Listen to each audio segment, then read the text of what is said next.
여러분 안녕하세요. 오랜만에 뵙습니다. 오진영TV 구독자 여러분.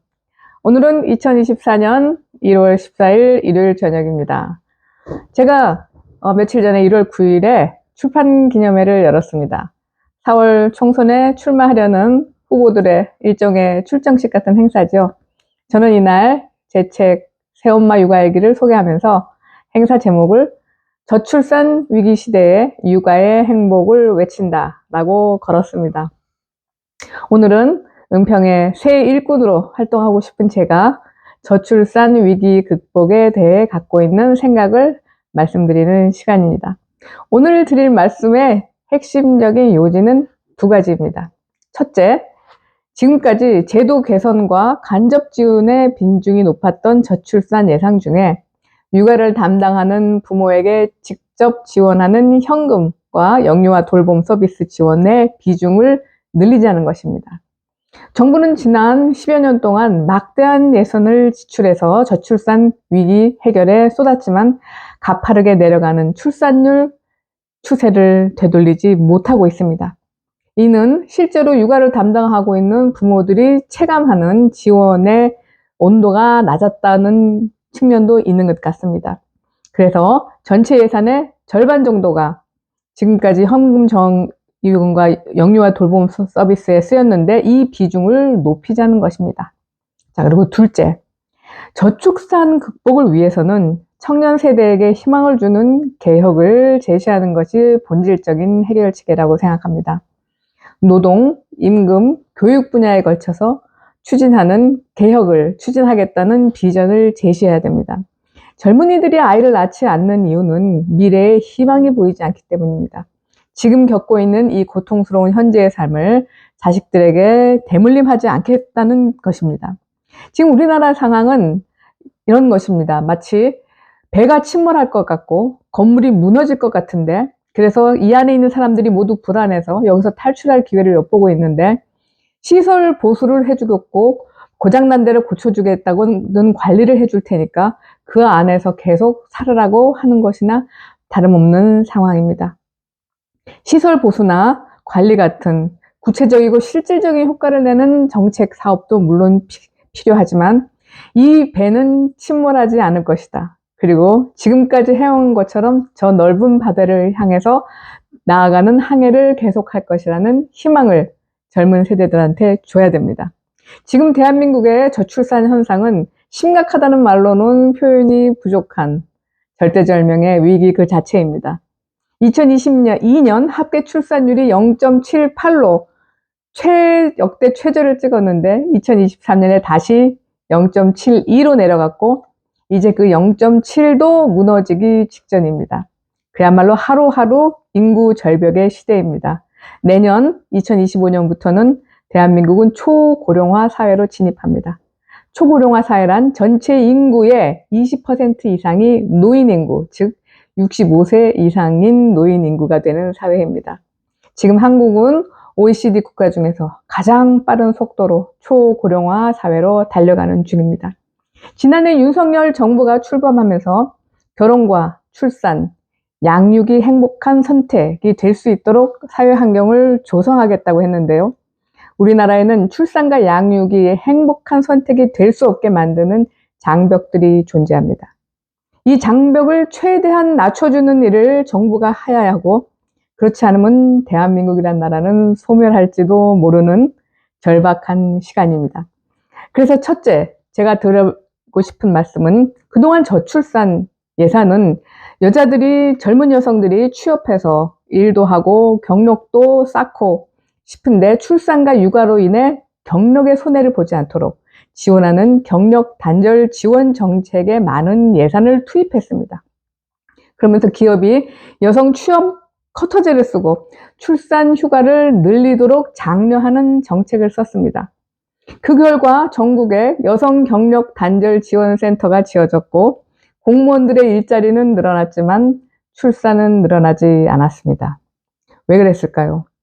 직장에서 여성을 많이 뽑고 출산 여성에게 불이익을 주지 않도록 제도를 개선함에 따라 이 제도를 시행할 능력이 있는 직장, 즉 좋은 직장에 다니는 정규직 직원들의 혜택만 늘어났기 때문입니다. 결과적으로 좋은 직장의 정규직의 권리와 이익만 늘어나고 이 제도를 시행할 능력이 안 되는 중소기업에서는 여성 고용을 기피하는 오히려 이런 빈익빈 부익부 현상이 나타난 것입니다.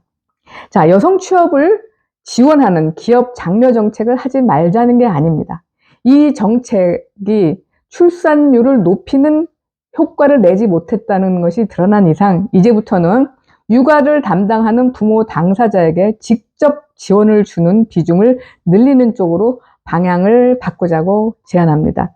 그래서 아이가 어릴 때는 집에서 아이를 키우고 살림하고 싶어하는 전업주부들도 혜택을 받을 수 있는 현금 지원과 영유아 서비스 지원으로 직접 지원의 비중을 늘려가야 한다고 생각합니다. 자, 이제 두 번째. 국가가 개혁의 비전으로 젊은이들에게 희망을 줘야 된다는 말씀을 드리겠습니다. 젊은 부부들이 출산과 양육을 선택하지 못하게 하는 큰 두 가지 장벽이 있습니다. 높은 주거비용, 즉 너무 비싼 집값이 하나이고 높은 사교육비 부담이 또 하나입니다. 이 중에서 사람들은 첫 번째 장벽인 주거비용을 줄일 수는 없죠. 지분이 있어야 되니까요. 그러면 나머지 하나인 사교육비 지출을 원천적으로 없애는 선택, 즉 자녀를 낳지 않는 선택을 하게 됩니다. 제가 지금 첫 번째로 임신 출산 지원과 영유아 아동 양육 이렇게 직접 지원은 비중을 늘려야 된다고 말씀드렸는데요. 현재 지금 윤석열 정권은 이 직접 지원 비중을 늘리는 정책을 쓰고 있습니다. 2024년에 저출산 예산이 지금 17조 5,900억 원인데요. 지난해 14조 원에서 25% 늘어난 것입니다. 작년까지 영세 아동이 한 달에 70만 원을 줬는데 올해부터 100만 원을 줍니다. 그리고 만 1살 아동은 작년까지 월 35만 원에서 올해부터는 50만 원으로 올립니다. 그러나 갓난쟁이 어린아이에게 월 100만 원을 주고 또는 1살이 되면 50만 원을 주는 이런 대책도 물론 좋지만 이것만으로 출산율 저하 추세를 막을 수 없다고 봅니다. 젊은 부부들이 애를 안 낳는 것은 갓난아이 기저귀 값, 분유값이 부담스러워서가 아니라 그 아이가 크면은 영어 유치원도 보내고 싶고 또 초등학생이 되면은 학원에 보내서 중학교 수학을 선행 공부시키고 싶고 이런 사교육비의 부담이 무서워서 안 낳는 것이기 때문입니다. 자, 높은 사교육비 부담은 무엇 때문입니까? 저는 그 원인이 대한민국 노동시장의 불합리한 이중 구조에 있다고 봅니다. 지금 대한민국의 노동시장의 문제는 격차가 한껏 벌어져서 좁힐 줄 모르는 이중 구조입니다.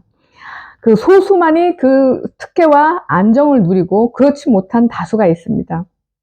지금 이미 시장 안에 들어있는 정규직 종사자들의 기득권은 철통처럼 보호되면서 청년과 신규 진입자에게는 가혹하고 고통스러운 시장입니다.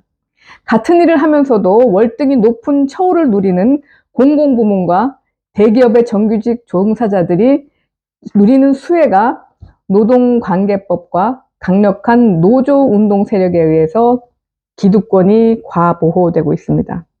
성 안에 있는 사람들은 수혜를 누리고 그 밖에 있는 사람들은 그렇지 못한 사람들이 감당하는 고용 불안정과 저소득의 그 소수의 특혜를 지탱하는 이 구조가 개혁되지 않는다면 그 성 안으로 들어가는 좁은 문을 통과하려는 경쟁에서 이기기 위해 부모들은 앞으로도 계속해서 사교육비를 쏟아 부을 수밖에 없습니다.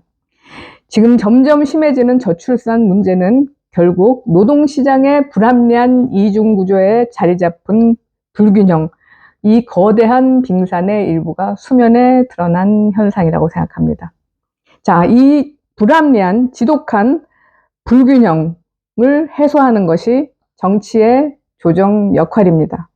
그러나 문재인 민주당 정권은 노동권을 강화하고 경제적 자유를 통제하는 것이 진보 정책이라고 주장하면서 시대착오적인 이념적 정치를 고집했고 이는 노동시장 이중구조라는 상황을 더욱 악화시켰습니다.